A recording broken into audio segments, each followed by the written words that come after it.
Bonjour, moi c'est Liz. Merci et bienvenue d'être ici, de me donner de votre temps. Je voulais vous laisser un exercice de mindfulness pour aider à gérer les émotions difficiles, notamment on peut dire la frustration, le stress, l'angoisse et l'anxiété. Moi, quand j'y pense à ça, ça fait plusieurs années que j'ai une philosophie de, de vraiment voyager la courbe ou voyager l'intensité du vague que je vis. C'est pas que je le vis pas, que je m'éloigne. Souvent, on peut pas faire ça de toute façon dans la vie.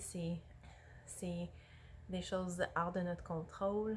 Je pense qu'on comprend ça vraiment bien maintenant, d'être vraiment limité ici au Québec et ailleurs, c'est sûr, de communiquer avec d'autres mondes de façon personnelle, réelle, dans le temps. On est vraiment coincé.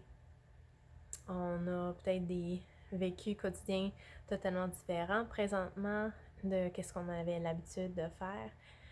Et ça reste que ça vient nous chercher et pour un durée longtemps, c'est pas que on n'a pas vraiment de réponse de combien de temps que ça va durer non plus. Donc l'importance vraiment de se préparer pour les vagues quand ils viennent. C'est sûr qu'on va pas faire des blagues dans le fait que il y a des nouvelles vont venir qui sont pas des bonnes nouvelles et ça va continuer d'être difficile. Donc on veut pas faire s'habituer non plus d'avoir cette anxiété, cette angoisse toujours dans notre cœur, dans notre vécu, dans nos interactions avec le monde alentour de nous, si on a du monde alentour de nous, ou même dans un appel téléphonique. Là, les moments qu'on a dans la journée, ils n'ont pas tous besoin d'être des moments difficiles.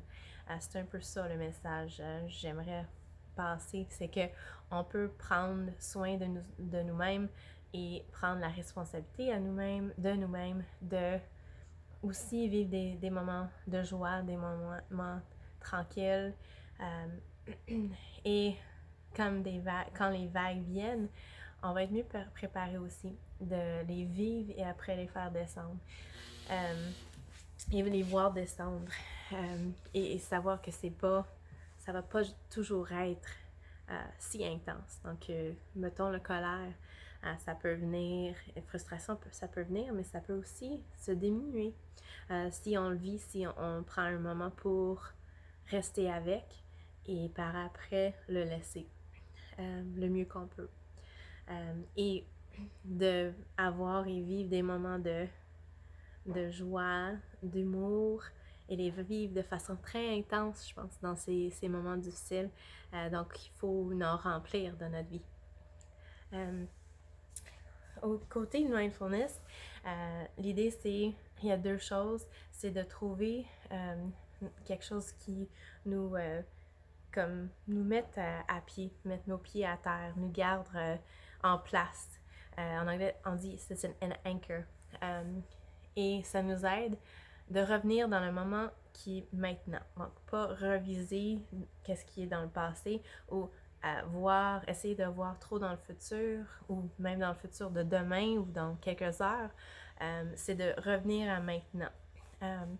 La façon qu'on peut faire ça, c'est revenir au présent par des outils pour c'est cette façon de se mettre à pied. Donc, justement, tu peux avoir l'idée de mettre tes pieds à terre, sentir le sol sur tes pieds ou sur tes cuisses si tu es assis ou dans le lit, que tu sens le lit. C'est une façon physique, donc c'est une des sensations, le toucher. Donc, revenir à des sensations de l'ouïe, de voir, de goûter, d'entendre et de toucher. Ça peut nous rapporter dans le moment et qu'on focus sur ça pour entretenir une attention plus présente. Ça peut être la respiration. Donc, c'est une technique vraiment centrale de mindfulness. C'est pas mon préféré. Moi, j'aime utiliser les sens, donc je peux même mettre des, euh, des vagues ou de l'eau qui coule d'une fontaine, quelque chose que je peux comme voir et entendre, et ça me sort un peu de mes idées de façon plus facile.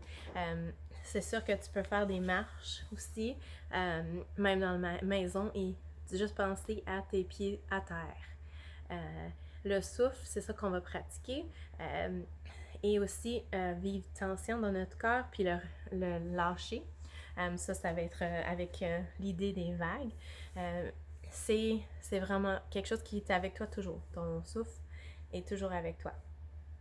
Et je pense bien aussi que dans le présent moment, avec qu'est-ce qu'il y en a du COVID-19, c'est des problématiques aussi de respiration. Peut-être quand nous, on prend des souffles, puis on se revient, c'est aussi une façon qu'on essaie de revenir à terre. C'est une anxiété sûrement qu'on s'inquiète. Est-ce que moi, j'ai des difficultés à respirer? Est-ce que c'est ça? Ça peut être une préoccupation. Donc, peut-être l'importance de voir notre respiration des fois, la façon qui se calme après soit l'exercice, quelque chose de drôle, et voir, hey, maintenant, regarde ça, c'est bien plus calme qu'avant, quand j'étais juste sur les nouvelles pour 20, 30, 40, 2 heures, et voir la différence de comment tu te sens après ça, la tension qui monte dans tout ton corps, puis les moments où tu t'éloignes, tu prends d'autres perspectives, d'autres choses. Donc, on va se lancer dans cet exercice de mindfulness. Je sais pas le mot, c'est quoi en français, mais Progressive Muscle Relaxation, c'est quelque chose où ce que tu commences à tes pieds, tu montes tout ton corps jusqu'à ta tête, ta face, de commencer à avoir la tension, puis garder la tension. Puis après, on le lâche pour vraiment sentir la différence entre tension puis relaxation. Ça nous apprend quand même de notre corps, notre réaction, et peut-être on n'était pas conscient qu'on gardait la tension dans notre cou, dans nos épaules, pour une durée quand même très longue, à cause du stress, l'anxiété. Donc, c'est un bon exercice d'apprendre et de refaire, relâcher, quand on a des moments pour le faire. Donc, on va imaginer que on est sur une plage. On peut pas être sur des plages, hein? On peut pas prendre des vacances présentement. Et peut-être on est de retour des vacances et on est en isolation pour 14 jours. Donc, on a beaucoup de temps isolé dans notre maison. Ça serait une bonne temps de imaginer encore ces vagues, la beauté d'une vague. Mais on va se mettre dans une situation où il y a une vague qui s'en vient, qui est vraiment grande, et c'est clair on a peur. Donc, on amène notre corps à avoir une réaction d'angoisse. Donc, on va commencer avec nos pieds. Donc, être ici, on regarde dans la distance, et pour vous, si c'est plus facile, fixez un point sur le mur, le plancher, quelconque. Dans la vidéo, peut-être un point. Mais on s'imagine qu'une vague dans la distance commence à grandir. Donc, nos pieds sont à terre. On commence à figer, à constraindre nos pieds, et ça va monter. Nos jambes, ça va venir. La tension continue dans nos joues, les cuisses. Ça va jusqu'à nos fesses. Ouf, on garde cette tension. On le fait monter encore dans le torseau. On commence dans les mains. La tension rigide, ça monte les bras, ça vos épaules. On peut commencer à monter nos épaules. notre estomac, le dos, tout, notre cou même. Ça monte.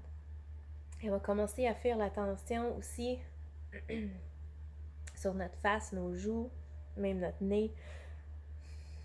Et on la voit, la vague, et elle approche vraiment vite. Elle s'en vient, là. On continue. On peut même se mettre en boule, là. La façon la plus intense.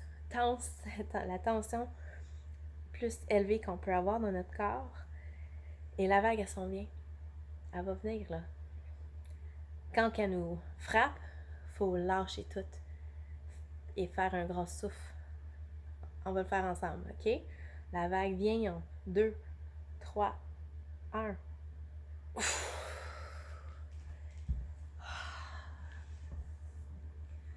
Et tout le corps, on relaxe. Tous les petits points de tension qu'on gardait. On s'assoit ensemble. On est sur notre lit. On prend des respirations comme si la vague est maintenant vraiment petite. Un grand souffle. Et on laisse nos épaules qui descendent. On peut même bouger notre corps un peu comme une vague qui bouge encore.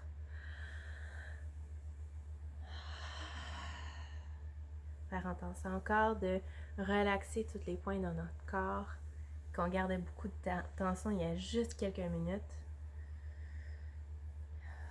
Toi, tu peux faire tes souffles. T'as pas besoin de me suivre, mais tu peux bouger ton corps quand tu le fais.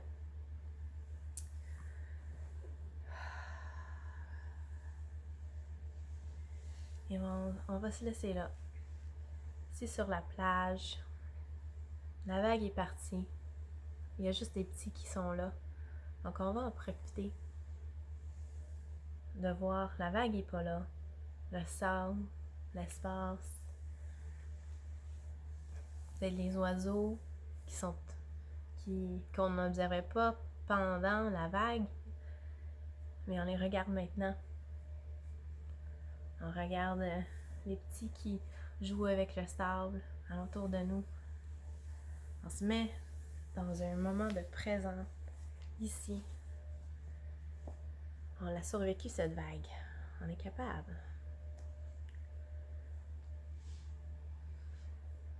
Je vais terminer avec vous avec un autre petit truc en mindfulness.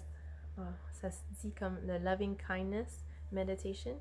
Ça peut être aussi vu comme une prière où ce qu'on dit des mots en pensant à quelqu'un. Donc, ça se peut qu'on se préoccupe présentement des personnes en particulier ou de façon générale. C'est pas mauvais de les garder en tête et dans notre cœur. Et peut-être c'est bon aussi pour relâcher ou lâcher un peu de la tension, l'inquiétude qu'on a pour eux, de leur dire des mots. Donc, on va lancer ça à eux, en pensant à quelqu'un en particulier, en espérant que tu es en sécurité, en espérant que tu vis pas de difficultés émotionnelles, en espérant que tu vis les vagues, les moments difficiles, les moments tranquilles, et qu'il y a beaucoup de moments de joie entre ces temps. On va dire ça encore. En espérant que tu es en sécurité. En espérant que tu ne vis pas de grandes difficultés émotionnelles, de souffrance émotionnelle. En espérant que tu vis les vagues difficiles de haut, de bas, mais qu'il y a des pauses, des moments de grande joie. Et merci. Maintenant, on va lancer ça je vais vous le lancer pour vous et je penserais que c'est bien qu'on se lance pour tout le monde. C'est même mots, c'est même espérance. en espérant qu'on est en sécurité, en espérant qu'on ne vit pas de souffrance émotionnelle, en espérant que on vit ces vagues de haut, de bas, mais qu'on a des pauses, des moments de joie. Une dernière fois, en espérant qu'on est en sécurité, en espérant qu'on ne vit pas de souffrance émotionnelle, en espérant qu'avec les vagues, les petits, les grandes, et tout entre ça, qu'on a des moments de grande joie. Je vous remercie de prendre le temps avec moi aujourd'hui. Au revoir.